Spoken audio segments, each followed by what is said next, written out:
how to reset before the new year. Routine tune-ups that stick. Hey there, I'm Charlotte with Colorful Teaching for You. Thank you so much for joining me. Now, it's natural to reflect and rest at the end of the year. Whether you're a teacher or a parent, we all need a fresh start in January. We need to find a space to be able to reflect on ourselves as teachers, as parents, and as individuals. So we're not going to be making huge changes this week.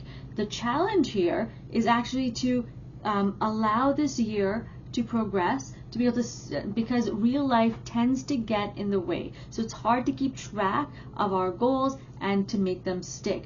We're going to actually look at ways that we can do this to actually make things stick by building momentum slowly. Okay, because in this way you're going to be able to achieve more than you thought possible. So we're going to start by resetting before the new year.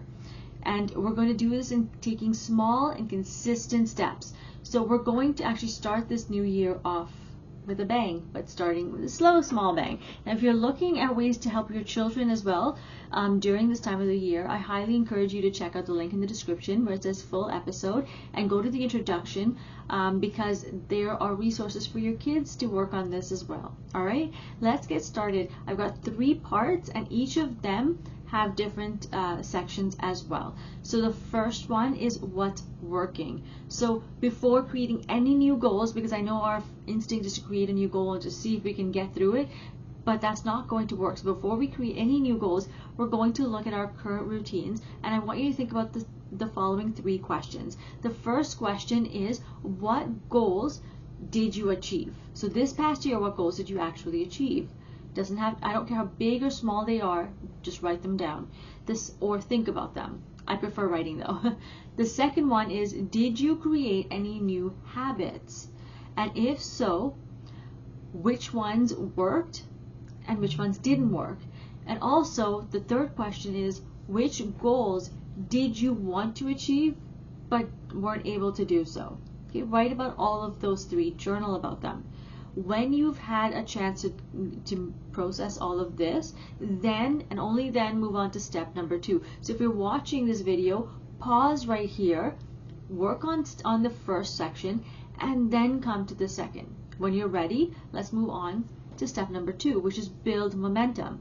So creating new goals without a follow-up or a follow-through is one of the biggest mistakes because we don't usually focus that way. So I want you to be able to focus on creating new habits instead.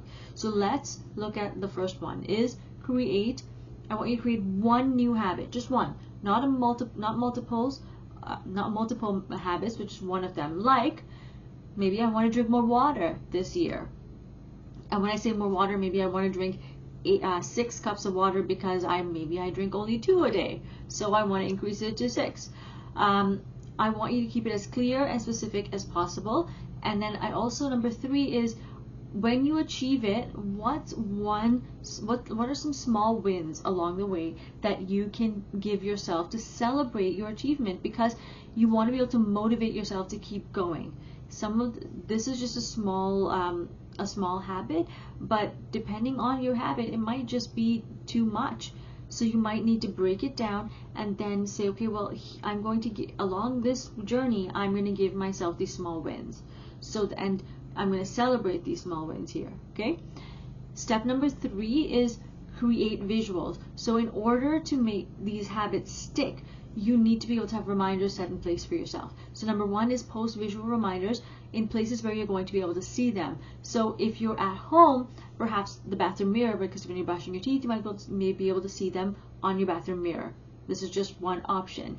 But if you're in the classroom, maybe it's on your whiteboard for your kids to be able to see, or if it's just for you, in your day plan. Now decide on a reward for achieving your habits, because it's going to motivate you to keep going. Now, if you're looking for a way to organize your thoughts, I've got a free planner for you. Check out the link in the description and grab that, okay? So let's recap really quickly. We've looked at the reasons to reset, and we've looked at 3 ways to do that. We've looked at what's working, build momentum, and create visuals. If you have any questions in the meantime, please remember to create experience and teach from the heart.